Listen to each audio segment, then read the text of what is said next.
ನಮ್ಮನ್ನು ಗೆಲ್ಲೋರ ಇಲ್ಲ. ನಾನೆಂದು ನಿಮ್ಮವ, ನಿಮ್ಮಿಂದ ಗೆದ್ದವ, ಬೇಕೆಂದು ನಿಮ್ಮ ಅಭಿಮಾನ. ನಿಮ್ಮ ಆಶೀರ್ವಾದದ ಬಲದಿಂದ ನಾ ಪಡೆವೆ ಬಹುದೊಡ್ಡ ಸ್ಥಾನ. ಹೇ ಹೇ.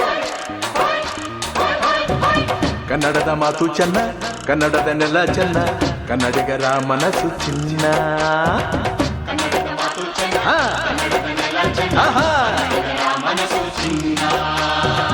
ಇಂಥ ಭುವಿಯಲ್ಲಿ ನನ್ನ ಜನುಮ ದೊರಕಿದ್ದೆ ಪುಣ್ಯ. ತುಂಗೆ ಕಾವೇರಿ ನೀರ